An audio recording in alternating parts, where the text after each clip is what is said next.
You're watching Access Minnesota. Here's Jim Dubois. A recent article in the New York Times outlined the data collection practices of a number of very large corporations, including locally based Target. And that was based not only on what behavior they were tracking online, but on actual purchases. They could almost predict someone's future behavior. Do you think that shocked people, or do you think we've sort of come to expect that the information that we are giving to corporate America is not private? Probably both.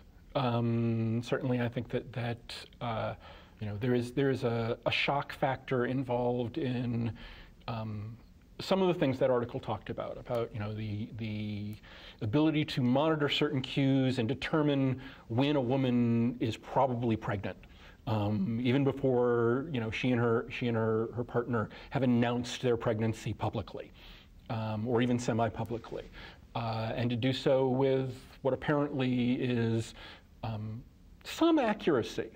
Again, it's hard to know since Target clammed up in the middle of that story being researched, and so we don't really know what Target learned. And it's easy to see why that would sort of shock and unnerve some people. It's also easy to see, however, particularly at this point, where many people would let that roll off their shoulders or roll off their backs and go, well, no, of course they're doing this. Of course, they've been doing this for years.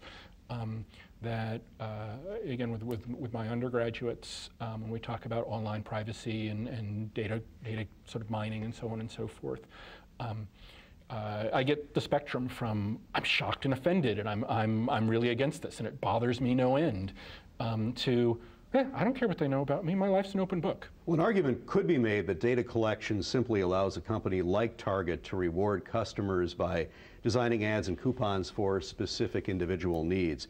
The consumer could benefit then by saving on products that he or she actually wants. Do you think there's some validity to that argument? A tiny bit.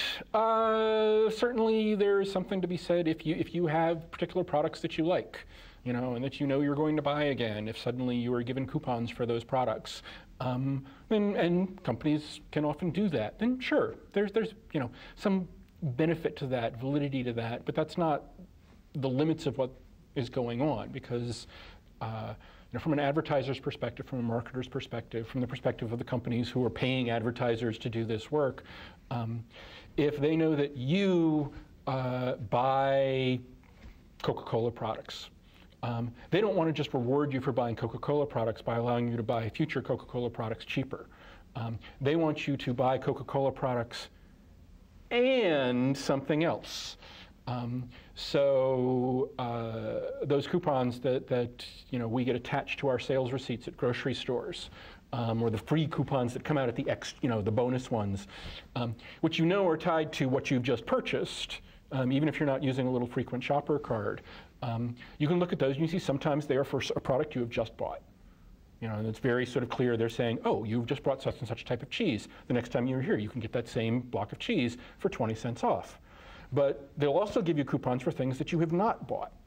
And that is an attempt to say, well, you seem to be this type of person, and therefore you think you might like this type of product. That's more than just rewarding you for your past loyalty to a brand or to an item. It's trying to take advantage of your loyalty, or sort of build off of your loyalty, if you want to put it less cynically, and then attach it to something else. The value of a company like Facebook is based upon the data that it collects on its members. If there is a backlash, if Facebook members suddenly realize that this data being collected is being used to manipulate them, is there a danger of a backlash, and could that undermine social network sites? Certainly from the business side of Facebook, they don't want a backlash. They want people to continue to go onto the site and to sort of reveal all things about them, you know, sorts of things about themselves, and to share widely, and so on and so forth. But in terms of the cultural value of Facebook, the social value of Facebook, the reason why people do this, it's not so that they can get good coupons. It's not so that they can go, well, what's the ad in the sidebar? Oh, yeah, I'm really interested in that type of shampoo. This is not why people go onto Facebook. The value for them is not tied to marketing in some sort of direct way or advertising. So I think the question of the value of Facebook, to go back to the beginning of your question, depends on what we mean by value in the first place. I think that, but then it complicates the back half of your question about backlash, about what people will do.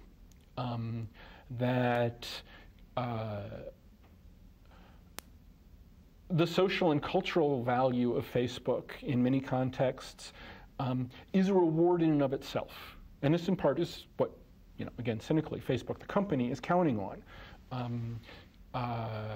Let me give you a personal, for instance. A little more than a year ago, my dog died. Dog of 14.5 years. And, I posted something about that, on Facebook, partially because it mattered to me, partially because a number of friends I have on Facebook, would ask about, sort of the status of Mocha, in her later years, particularly after she had been diagnosed with cancer. And when I posted that I'd had to put her to sleep, the outpouring of support was really wonderful. It was really amazing, and I couldn't have asked for it to be what it was. And it's that sort of community, that sort of social bond, which is, I think, one of the things that's really wonderful about something like Facebook, that is a benefit it brings to the society, to people, both as individuals and collectively, that is worth having. And it's why people come back.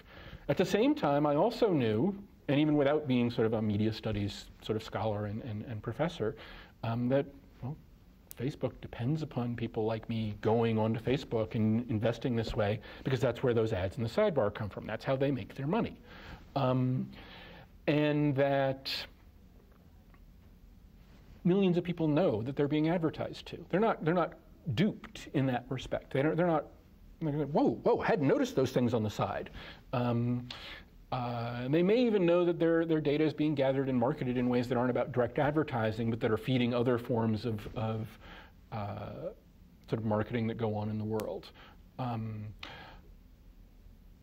Some of them will leave Facebook if they feel upset or offended by Facebook's sort of changes to privacy policies or ads that seem too invasive or too upsetting or what have you.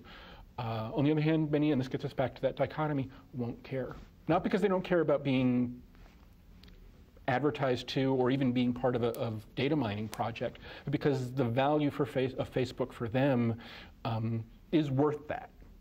Gil Rodman is an associate professor of communications studies at the University of Minnesota. Professor Rodman, thank you so much for joining us at Access Minnesota. Oh, thanks for having me. That's all for this month's edition of Access Minnesota. We'll see you next month. Thanks for watching. Access Minnesota. Issues that matter to you. Join us again next week as we bring you the newsmakers and stories that shape our everyday lives. Access Minnesota is produced by the Minnesota Broadcasters Association in cooperation with the University of Minnesota's College of Liberal Arts.